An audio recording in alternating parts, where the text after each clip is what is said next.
Welcome to doctor மைக்லீஸ் music therapy channel. இன்றைய பதிவிலையும் ஃபிட்டிங் ஒரு இண்டஸ்ட்ரியல் செட்டப்பில் எம்ப்ளாயீஸுக்கு சோர்வு ஏற்படுறதுக்கு நிறைய காரணங்கள் இருக்குது. அதில் எதெல்லாம் அவங்களோட அவுட்புட்டை பாதிக்கும், எதெல்லாம் அவங்களோட வேலை செய்கிற திறமையில் குறைபாடு உள்ளதாக காட்டித்தரும் அப்படின்னு பார்க்கலாம். சென்ற பதிவில் பார்த்தோம், இண்டஸ்ட்ரியல் செட்டிங்கில் வரும்போது இம்ப்ராப்பர் லைட்டிங், அப்புறம் ஹீட்டு, அதுக்கப்புறம் இர்ரெகுலர் ஆக்டிவிட்டீஸை செய்யும்போது சில இடத்துல நிறைய வேலை, அதிகமான அளவில் வேலை செய்ய வேண்டி வரும். சில நேரத்தில் ரொம்ப போர்டமாக இருக்கும், சிலப்போ மொனோட்டனஸாக இருக்கும். அப்படி எல்லாம் பார்த்துட்டு வந்தோம். ஆனால் அந்த இம்ப்ராப்பர் லைட்டிங் அப்படின்னு இருக்கும். ஒரு இண்டஸ்ட்ரியல் செட்டப்பில் இருக்கும். அந்த கண்டிஷனில் நல்லபடியாக வெளிச்சம் போதுமான அளவுக்கு இருந்தால் தான் அதை பார்த்து செய்ய முடியும். இதில் நிறைய ஃபிசிக்கல் ஒர்க் இருக்கும், சிலப்போ மைன்யூட்டாக பார்க்க வேண்டியது இருக்கும். அப்போது வெளிச்சம் என்பது அத்தியாவசியமாக இருக்கும்.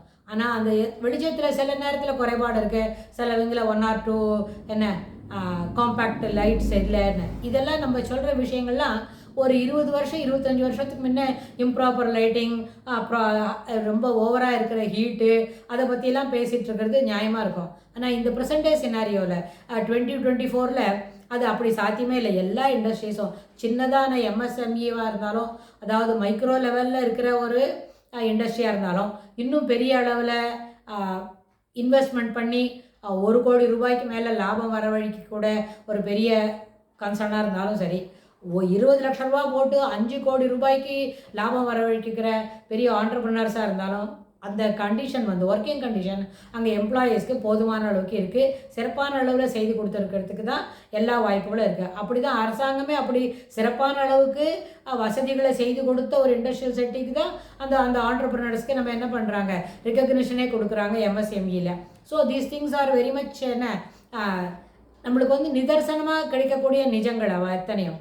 அதனால் இம்ப்ராப்பர் லைட்டிங்னால் ஒரு சோர்வு உண்டாகிறது அப்படின்றது வெரி பர்சன்டேஜே ஒர்க் அவுட்டே ஆகாது. அது ஒரு மைன்யூட் லெவல் தான், 0.01% அப்படி தான் இருக்கும். அது கூட ஒரு விங்கில் தான் சரியாக லைட் இல்லைன்னா அதுவே within a span of 2 to 3 ஹவர்ஸ்க்குள்ளே that can be rectified and every employee will be in proper லைட்டிங்கில் இருக்கிறதுக்கு வாய்ப்பு உண்டு. ஸோ அதனால் அது ஒரு கண்டிஷன்டு அட்மாஸ்ஃபியர், அதாவது ஏர் கண்டிஷன் இருக்கக்கூடிய சென்ட்ரலைஸ்டு ஏசி இருந்ததுன்னா எல்லா எம்ப்ளாயீஸ்க்கும் போதுமான அளவுக்கு நம்மளுக்கு என்ன கிடைக்கும், வசதிகள் இருக்கும், கம்ஃபர்ட் ஜோன் இருக்கும். அதில் என்ன ஆகும்னு கேட்டால், effects of fatigue on employees அப்படின்னு நம்ம ஒரு ஆஸ்பெக்டில் பார்க்குறோன்னு வைங்க. அப்போ இஃபெக்ட்ஸ் ஆஃப் ஃபெட்டிக்னு பார்க்கும்பொழுது சில நேரத்தில் ஒரு எம்ப்ளாயி எதுக்கு செலக்ட் பண்ணியிருப்பாங்க அப்படின்னா, அந்த ஒரு பர்டிகுலர் விங்கில் அவரோட கான்ட்ரிபியூஷன், அவரோட எஃபிஷியன்சி இன் ஒர்க், அவருடைய அந்த ஸ்பீட் ஆஃப் ஒர்க், இது எல்லாமே அந்த இண்டஸ்ட்ரிக்கு தேவை அப்படின்னு தான் நம்ம அந்த ஒரு கேண்டிடேட்டை நம்ம செலக்ட் பண்ணியிருப்போம். அவரோட திறமைகளை முன்வைத்து அவரும் தனக்கு இந்த தகுதி இருக்குது என்னை செலக்ட் பண்ணுங்கன்னு கேட்டிருக்கலாம்.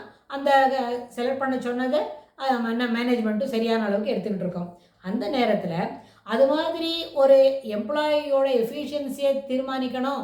அது கம்பெனிக்கு இண்டஸ்ட்ரிக்கு போதுமான அளவுக்கு வசதிகளை தேடித்தரணுன்றதுக்காக அவரை செலக்ட் பண்ணினா, அவருக்கு போய் அந்த மாதிரி விங்கில் இருக்கிறவங்களுக்கு ஒரு சோர்வு ஏற்படுது. ஃபெட்டிக் is more prevailing in the wing அப்படின்னு சொன்னால், அந்த விங்கில் இருக்கிறது ஃபெட்டிக் என்ன பண்ணும், அவங்களோட அவுட்புட்டை பாதிக்கும்.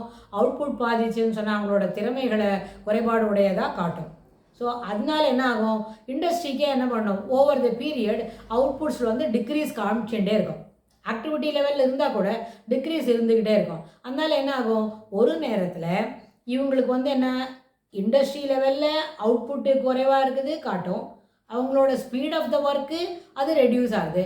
ஸ்பீட் ஆஃப் த ஒர்க் குறைஞ்சாக்க குவான்டம் ஆஃப் ப்ரிப்பரேஷனுக்கு production that will also get reduced. அப்போது குவாண்டமும் குறைஞ்சி விடுறதும், அப்போது ஸ்பீடு சரி சில நேரத்தில் ஸ்பீடு குறைவா இல்லை, வேகமாக நிறைய வேலை செய்கிறாங்க அப்படின்னா the quality of product may likely to go down அப்படின்னு ஒரு concept that is also prevailing only ஒரு 20-30 வருஷத்துக்கு முன்னாடி சொல்லிக்கிட்டு இருந்த விஷயந்தான். ஆனால் இப்போ ப்ரெசென்ட் சினாரியோவில் பெரிய பெரிய கேட்ஜெட்லாம் வந்திருக்கு, பெரிய பெரிய மிஷினரிலாம் இருக்குது, இம்ப்ரூவைஸ்டு லெவலில் வேலை செய்கிறதுக்கெல்லாம் இருக்குது. அப்படின்னு சொன்னால் speed of the work never sabotages the quality அப்படின்ற கூட நம்ம என்ன சொல்லலாம், ரொம்ப தீர்மானமாக சொல்ல முடியும். அதில் என்ன, we can have the assertion in speaking about speed never decreases the quality. Never the quantum of work never spoils the quality அப்படின்னு கூட நம்ம என்ன பண்ண முடியும், 75% 100% அப்படின்னு நம்ம தீர்மானமாக சொல்ல முடியும். ஸோ இதனால என்ன ஆகும், இந்த இண்டஸ்ட்ரியல் செட்டிங்கில் எம்எஸ்எம்இயில் ஒரு வேலை செய்கிறோம் அப்படின்னு சொன்னால், ஒரு எம்எஸ்எம்இ துவங்கறதுக்கு இருக்கிறதுக்கு காரணமே என்ன, நிறைய அளவுக்கு சர்வீஸ் பண்ணணும், ஆண்டர்ப்ரனராக இருக்கணும். ஆண்டர்ப்ரனராக லோயர் லெவலில் இருக்கிறத பற்றி இல்லை, ஹையர் லெவலில் 5 கோடி ரூபாய் லாபம் காட்டணும், அதுக்கு இன்வெஸ்ட்மெண்ட் இவ்வளோ தான் இருக்குது அப்படின்னு சொன்னால், அப்போ efficiency of the employee makes the very vital role in getting in to the profit level.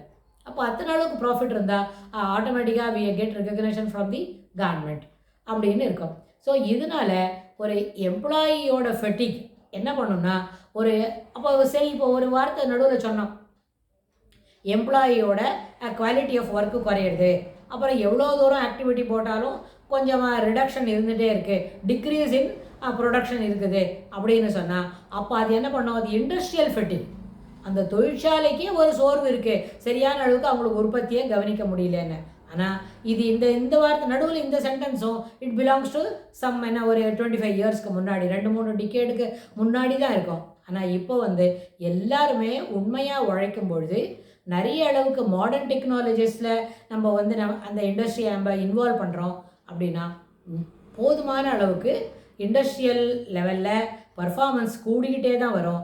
அப்போ எம்ப்ளாயீஸ் பர்ஃபார்மன்ஸை கூடுறதுன்னு அர்த்தம், எம்ப்ளாயீஸோட ஃபெட்டிகை நம்ம குறைக்கிறோம். அதாவது சோர்வுகள் ஏற்படாத வண்ணம் தொழிற்சாலைகளை நடத்த வேண்டும். தொழிற்சாலைகள் அங்கனம் நடாத்தப்படும் பொழுது அப்போ நல்ல அளவுக்கு ப்ரொடக்ஷன் இருக்கும், உற்பத்திகள் பெருகும். உற்பத்தி பெருகினா நாட்டில் என்ன பண்ணோம், போதுமான அளவுக்கு வருமானம் பெருகும். வருமானம் கட்டித்துனா போதுமான அளவுக்கு வரி கட்டணும். வரி கட்டினா அது நாட்டோட வளத்துக்கு என்ன போதுமான அளவுக்கு அதை கொடுக்க முடியும். ஸோ இது நடுவில் எங்கேயுமே மிடில்மேன் கிடையாது, எல்லாமே direct being transfer to your accounts. அதுதான் இப்போ நடக்கிறது நம்மளோட நாட்டிலே, நம்ம பாரத திருநாட்டிலேயே இதுதான் நடக்கிறது. எந்த வேலை செய்தாலும் wherever you have been paid that gets in to digital.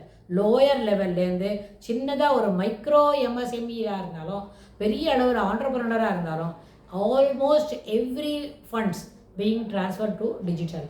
அப்போ நம்ம ரொம்ப மாடர்ன் டெக்னாலஜி கொண்டு வந்துட்டோம். அதனால் பெரிய